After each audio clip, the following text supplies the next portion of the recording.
Okay, thank you, Mahmoud. Would like to thank Mahmoud Fandi and the organization for the invitation to speak at this event. Sounds okay? Everyone can hear? Yeah. Perfect, great. I was invited by Mahmoud, a dear friend that I've known him many years, to speak at this conference. And I knew it would be top quality people here, which reflects the work of Mahmoud over the years. And I've been impressed by all the individuals from the first panel, but particularly this last panel, which for many people on the outside world would be extremely fascinated by the content and the level of discussion. What I'm going to do here now is more of a broader strategic outlook, taking into consideration things that were said today, and I'll touch upon them, but within a broader scope, and making reference to them, to many of the impressive speakers and the ideas that were raised today. I just want to take a step back historically. I mean, myself, I studied history, politics, and law, but ultimately it was history. For me, it was the backbone of entire political debate today.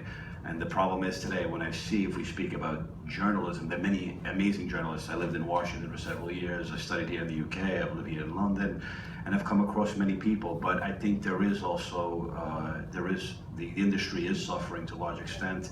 I think on the content side, because many journalists and writers don't know their history very well, and that's a big, big problem, because they're writing about things that they don't know about the foundations. They're just writing about what's happening day to day, like a sportscaster.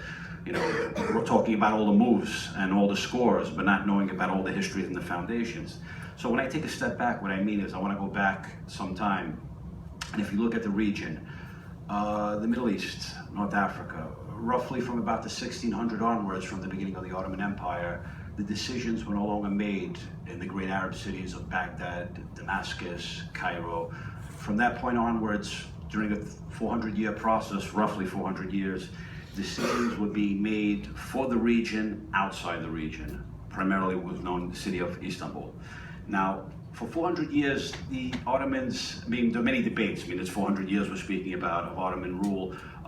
Some say it was repressive, some say it was good. But I think one thing was the reason they were able to hold that empire together for an enormous period of time was because of the issue of devolution, autonomy. They were able to give certain things that were done from the center, from Istanbul, but also a lot of decision making was left at the local level. So you see a world whereby many decisions in the past decades in the region, particularly if you look at the dictatorships, the tyrannies, if one wants to call it, whatever term you want to use, decisions were made from the top down. And what we see happening, beginning with these Arab Spring, I prefer to call it Arab uprisings, it's changed.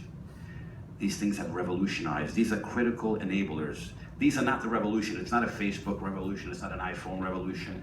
These devices are critical enablers. What's been coming is from the bottom up. Ordinary citizens feel empowered. The fear is gone in many, many places where it existed before. Now, when I'm talking about, let's go back to the Ottoman Empire. So we have decisions being made from the region, from Istanbul, for 400 years roughly. But when we see the end of the First World War and the collapse of the Ottoman Empire, what you see is basically the decisions from Istanbul and then switch. Decisions for the region are pretty now made from two capitals, Paris and London. That lasts roughly from the end of the First World War to the end of the Second World War. Decisions during that period are still not being made in the region. 1945, the players change. From there, much of the decisions are being influenced by Washington and by Moscow. And when you see the end of the Cold War happen, is 1991, it's more of a unilateral world, whereby from that point onwards, much of the decision-making influence in the region, much is made by Washington. A lot of that begins to end with the invasion of Iraq from 2003 onwards. It's a volatile period of fluctuation. But when you see 2011, the beginning of these uprisings, everything changes. Because you have societies that for decades have been run from the top down, pyramid-like structures. Now the ordinary individual has taken arms. Now what happened was in these uprisings, there was one common thing. Everyone was disenchanted with the status quo. These were reactions to the status quo, but divided on what had to replace it. And that's the discussion, the debate, the fighting, the conflicts. Much of that is still unfolding. And I do agree with one of the comments earlier, is that this is still in the making. It's an uprising, the reactions, whatever you want to call it, it's a long period. When it settles, no one knows. And if you look even beyond the region, If you look internationally and globally, there's a new paradigm. So there's not only not a paradigm in the region, maybe the Gulf states, yes, but the other region, a paradigm is still evolving. At a global level, we still have a paradigm evolving, whereby we're returning to a world of great global power politics, similar to the end of the 19th century. Obviously, the United States, one could say, will remain the chairman of the board, but at the board, there are many seats. Russia, China, you have emerging regional powers, Turkey, Indonesia. This is a new world we're living in. So if you do look beyond the region, this uncertainty goes beyond the Middle East. It's globally, and that's what makes the situation far more dangerous and far more unpredictable. Now, I don't want to leave the region, I want to stay in the region, return. Now, these Arab uprisings, in my opinion, I think they started, but it came to an end quickly in Lebanon. And why you see Lebanon? Remember Lebanon, the 14th of February of the year 2005. Hariri was assassinated. People took to the streets. For me, I was there. I arrived on the 18th. I was in Martyrs Square. I saw what happened. I saw the students. I saw ordinary civil society saying enough is enough. This was citizens going to the streets in the region, in the heart of the Middle East. Now, why did they succeed or they did not succeed is a debate for a separate time and for a separate place. But what happened was, I thought personally that was the moment for the spark, not a fruit salesman in Tunisia, which turned out later. The historical question for me is not why did the Arab Springs, well, the Arab uprisings happened, is why did it not happen earlier? That's the key, and that's a question that I've been constantly asking myself. When I went after Lebanon, I began writing a lot for the Daily Star, contributing to all different newspapers and TV, and I told people, I said within 2 to 3 months the Syrian troops would be out. And they were out because I saw the change, I saw the streets, people had said enough.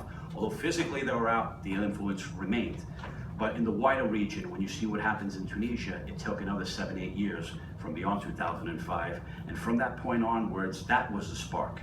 So, and I was somewhat premature. I thought Lebanon would be the spark when you see Syrian troops leave. And in addition to that, there's also you had, I remember writing an article in 2006 calling Syria's existential crisis, talking about an arc of chaos going from the Mediterranean to the Persian Gulf.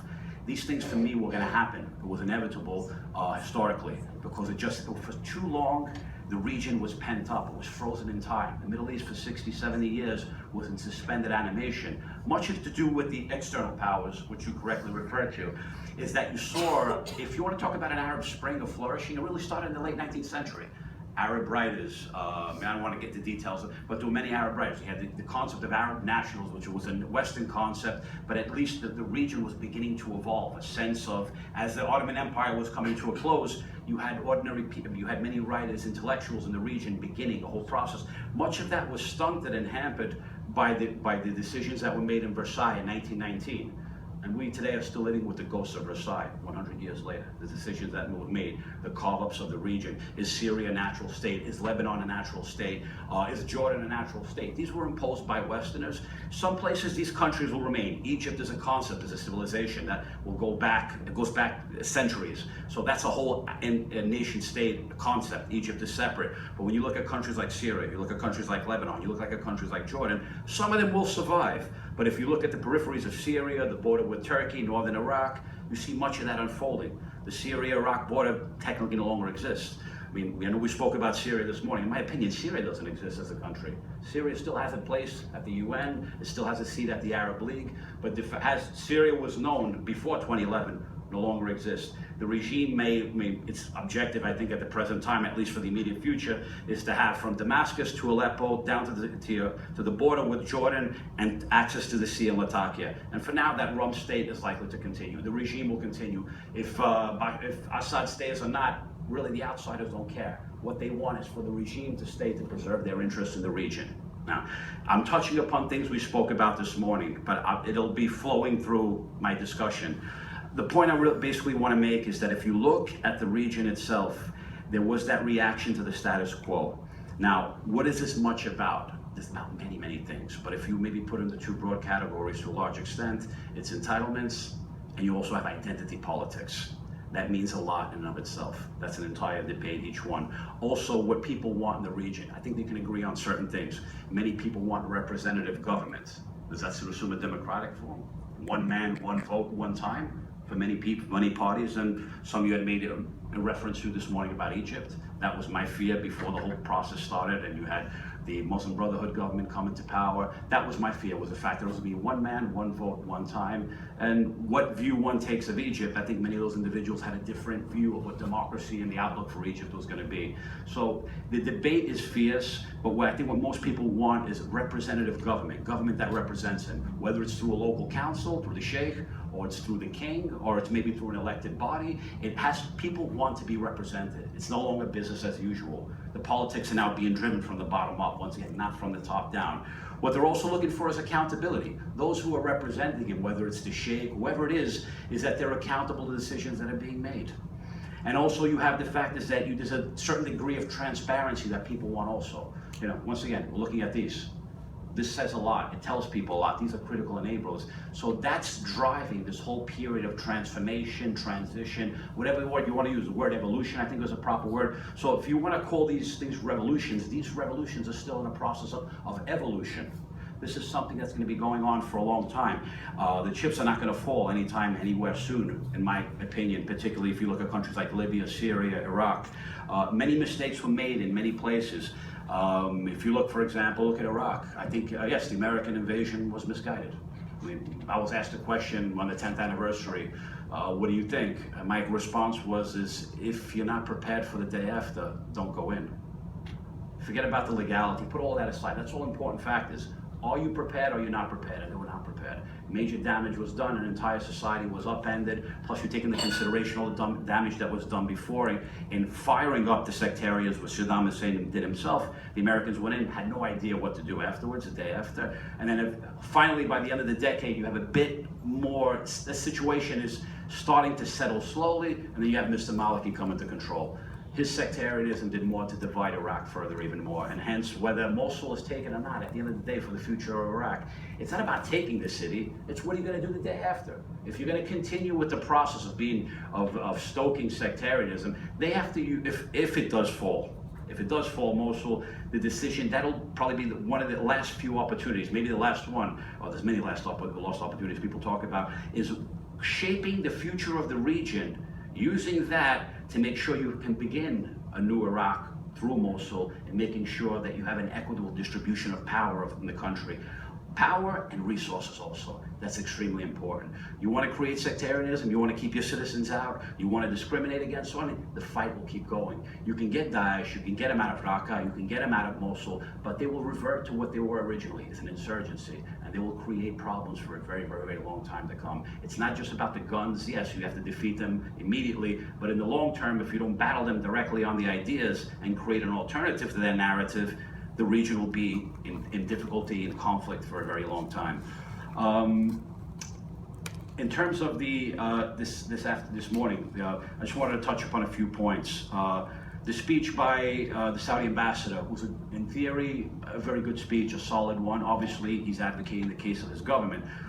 But the difficulty is always in the implementation. Theoretically, things can seem, well, we all agree on what needs to be done. The debate is how to do it.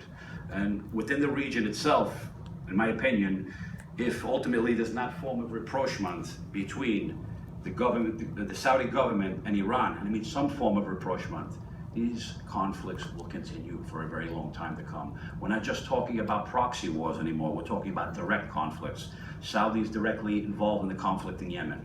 You have the Iranian ground forces directly involved in Iraq and in Syria, and it's going to get worse and worse. And not only that, now you're starting to absorb the external powers. Russian troops on the ground, Russian air support in Syria. Americans, we have another 5,000 on the ground, boots on the ground. The president says, no, these are not boots on the ground. Yes, they are boots on the ground, and many of them are close to the conflict. So you have American troops not just in Iraq, you have now just a few hundred American troops in Syria also. So this entire process can get far more complicated, absorbing external powers where you cannot maybe just have a regional conflict, but a broader global conflict. That's one of the fears I have at the present time. So yes, the ambassador spoke very well. I agree with the ambassador, much of what he said, but also there has to be some form of rapprochement between Iran and Saudi Arabia itself. In terms of the Yemen and Syria, I think our colleague, the member of parliament, spoke very wisely. Yeah, he spoke very wisely about, in terms of the plan for Yemen, The difference between Yemen and Syria, there's many differences, but I think one of the major ones from a global perspective is the fact that Yemen is on the bottom of the Arabian Peninsula. And yes, the Americans are involved. For them, it's the main thing is Al-Qaeda. As long as Al-Qaeda is kept aside, Al-Qaeda in the Arabian Peninsula, they're satisfied with that, for the most generally speaking. But I think for the most part, they don't want to get, many external powers don't want to get involved with the details. But the details are important in this case. And the only time you'll see Yemen pop up is that if a missile's flying towards an American warship, like we saw a week or two ago, that then begins to concern us. But now there's going to be spillover from Yemen into the Straits, where much of the global trade and all the oil going from the Persian Gulf into Europe passes through. It's what you call a hotspot, a choke point. Once you see that, and then everyone starts to wake up. So yes, Yemen is an important place to settle that. Unfortunately, I think more attention needs to be addressed with, and more diplomatic support needs to be given to the process. But in Syria, unfortunately, Syria doesn't exist. I appreciated many of your points this morning. You generated a lot of debate, and for obvious reasons. It's, over nearly 500,000 dead. It's going to generate a lot of debate. But I think for right now, the regime will survive. Whether the current president will be there or not, like I said, the external powers, for the Russians, he's expendable. The main thing is that the regime survives. For the Iranians, the same thing. They have their interests. Now this is no longer a Syrian issue. It's not an internal issue. These grievances have been pent-up grievances for over the years that exploded internally, but absorbed external powers into it. So this is, one good analogy and historical to this, I agree, was the Spanish Civil War. If you look in terms of the Spanish Civil War, the parallels are quite compelling. It's not an example, it's not a direct replica, it's not a model, the parallels out of all the conflict in, say, in the last 100 years, the Spanish Civil War, which I studied very closely when I was a student, when I did history, I see many parallels here. And so in this one, it's an international conflict that's become. It's no longer a Syrian conflict, it's no longer a regional conflict. This is an international conflict, which requires international resources to address it. Now, all these talks that are going on, that Kerry is driving about, unfortunately, until Aleppo is cleared out, the situation there, I think the diplomatic process come to a halt. The Russians and the regime have come to the conclusion they can take the city. Whether that's true or not, we'll see. It may go on for a few weeks, it may go on for a few months, but I think there will be no serious negotiations continuing until the status of Aleppo is determined. What happens, does the war end? No. What happens is that one calls it the resistance, the insurgency, the opposition, they themselves no longer hold on to a major population center, but they revert to an insurgency in the rural regions on the outside, further fragmentation, and a protracted state of war for the very foreseeable future. Now I'm going down the list. If you're looking at Egypt, I enjoyed Egypt very much, because Egypt I've done a lot of work on. Egypt, yes, I agree. I remember being on the air at CNN International 2 hours before the ouster. One wants to call it the coup, I call it the ouster, because in my opinion, the Morsi government did more damage. It brought onto itself what it shouldn't have, and it had warnings months in advance. The military, if you look at October of 2012, already voices started coming from the military, is begin the process of reconciliation with the opposition, because it needs to be done. And there wasn't a threat, but it was a veiled threat. It was a veiled threat in many ways. They did their declaration with the martial law and everything in December of 2013, and I was already writing by then that the military will intervene if Morsi keeps pushing, if he does overreach, and he overreached beyond, and he brought it back onto himself. So you want to call it a coup, an ouster, call it whatever you want. Ultimately, that government brought it onto itself, but the ones who were intelligent, who learned from that, were the Tunisians. Because what happened, if you look at the parallel in time in Tunisia, what was going on was the fact that you had assassination of 2 major secular leaders, of union leaders, and the Tunisians reached that point. So what happened in Egypt influenced those 4 civil society groups that won the Nobel Prize last year. Much of that has to do with what happened in Egypt, because I think the leaders on both sides said to themselves, we don't want to have happen here what happened in Egypt, because this uprising may have started in our country. We don't want it to end here. So they took the right decision. Responsible leadership across the board came. Is Tunisia a model for the region? No. Are lessons to be learned? Yes, many lessons to be learned from Tunisia. And also with the case of Egypt. Egypt, in my opinion, I think, as a student of international politics, it is the linchpin, at least from a Western perspective, it's the linchpin for stability in the region. And I mean by that is that if you have, and I agree, a failed Egypt is a failed Middle East. You can have an ongoing war in Syria, but Egypt is a different story. Particularly if you look and all the reasons with details, the panel between the ambassador and Mamoun, they went to all the details. I did not repeat anything. And if you look at it also from a Western perspective, you have a reliable ally in Egypt for over the years. And there's the human rights case. The West goes through this whole, torturing of itself. I know we have to stop soon. We have 6 o'clock. Yeah, we promised at 6. Okay. Basically, is this human rights, advocacy of human rights, and the supporting of stable governments. And this is something, a debate that goes back particularly to American foreign policy since the end of the Second World War. The stability factor outdoes the human rights. But the problem is that if you're preaching one thing, if you're giving a speech in Cairo in 2009, and then you don't deliver on what you say, that leads to your loss of credibility in the region and around the world. And what I say is, Mr. Obama, yes, he came into power, but Mr. Obama, I think in the Middle East, we're talking specifically about the Middle East now, is a victim. He's a victim of his own rhetoric. He overpromised and he underdelivered. Hence the reduction of American credibility within the region itself. I mean, I can go on and on here for a while, but I think if anyone, we have 5 minutes, maybe we can do some Q&A. If anything about the American election, anything you want to ask, we can cover in 5 minutes. I'm more than willing to do it. Right.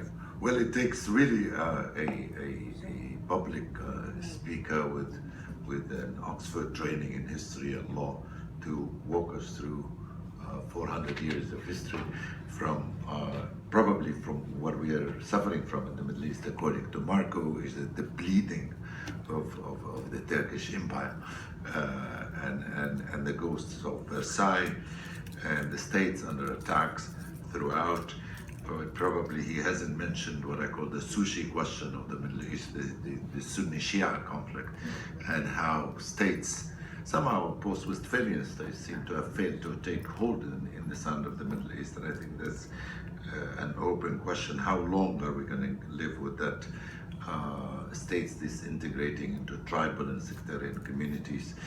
And also, Marco, the one question that I would like to start with you is that our bad luck in the region is that we've always been stuck not in issues of resolutions but issues of conflict management.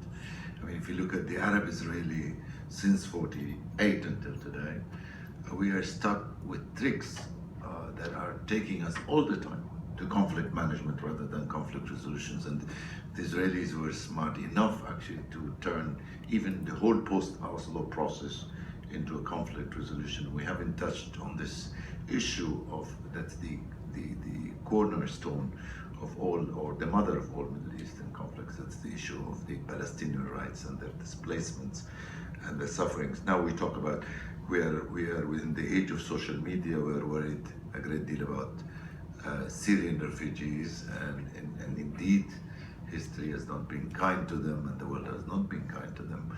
But there are people who've been refugees for the last since 1948 that are displaced and all of that. And I think we need to focus a little more as we talk about the importance of social media. Actually, social media is fast, but historically dumb, or in many ways historically autistic. I mean, just they have no sense of history. It's all about now and what's happening now, but there's no basically grounding for what's being reported in social media. So I want you to just integrate the issue of the longest of refugees of the region and the Palestinian question. Yes, in the Palestinian question, remember, if you look at, for many in the region, they see the creation of the State of Israel as a Western, doing by the West, a Western colony. But many of the founders of the State of Israel were European Jews. And then also you had many Jews who came over, the ones from the region, Jews from Baghdad, Jews from Damascus, Jews from Cairo, from different places. So the reality was it was something led by European Jewry, but something that Middle Eastern Jews, many who were living well in European capitals. I mean, if I can recall correctly, I mean, Baghdad was like a quarter Jewish back 100 years ago, and there were thriving Jewish communities throughout the region. So although the Europeans, one came in, the Jews from the region, they suffered, many of them lived well.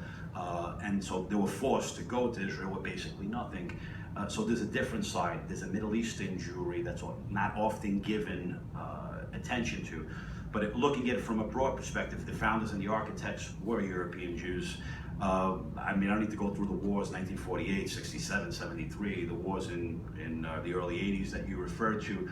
The bottom line was that a peace was achieved with Egypt, which has been, once I talk about that linchpin to stability, Camp David, Sadat, you mentioned that Sadat's wife wasn't even invited. There's obvious reasons why. But the immediate state surrounding Israel, I think, obviously came to the conclusion that they needed peace. The Egyptians were the first. In '94, you follow, obviously, with Jordan, Lebanon yet. Probably that'll, I can't see that being signed. But you take it internally within, if you look at you have to look at it from the pure Palestinian side and inside the Israeli camp. If you look at it from the Palestinian side, they've been lacking leadership.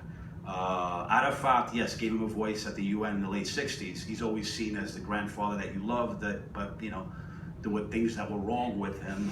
He was flawed in many ways, but yet he gave Palestinian nation identity, something at the international level, which Palestinians do respect him for. And you have to be straightforward. Without him, it was very difficult for them. He gave them a face, he gave them a voice.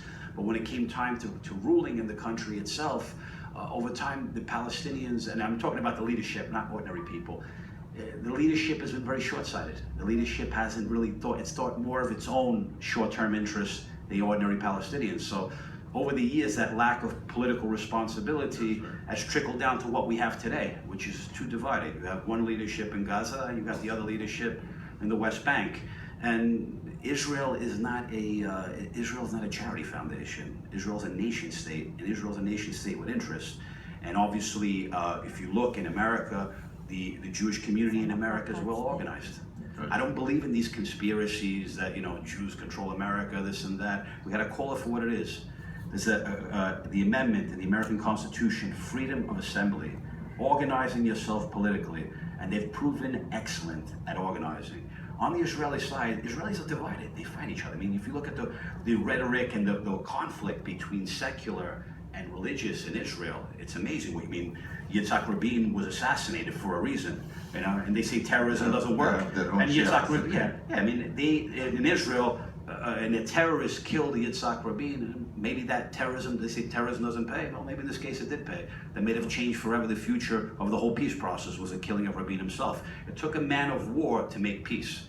And that's an advantage that if you look at Begin and Sadat, these were men who had fought. These were soldiers. They understood the price that had to be paid. And the current leadership on both sides in Israel and Palestine, I think they're lacking leadership. We just go back to the Palestinian side a second. So you have two separate, so what happens, they keep fighting since late 90s, Arafat dies, it gets even worse. So while they keep fighting, more settlements get being built.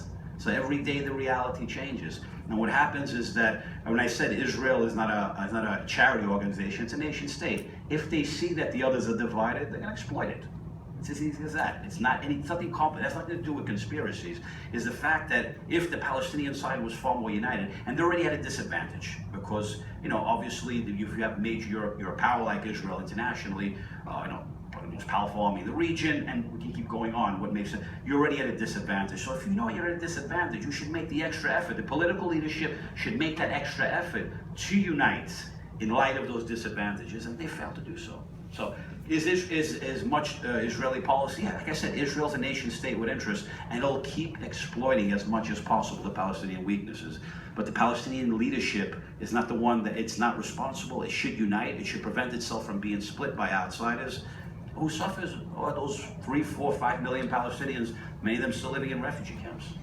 I think before you join me in applauding my friend Marco, I'd like to thank the staff who helped me a great deal, Fiona, Anna, Lorena, and Nadine, and all the staff that worked with me. I really appreciate your effort, and thank you, Marco, for a very, very impressive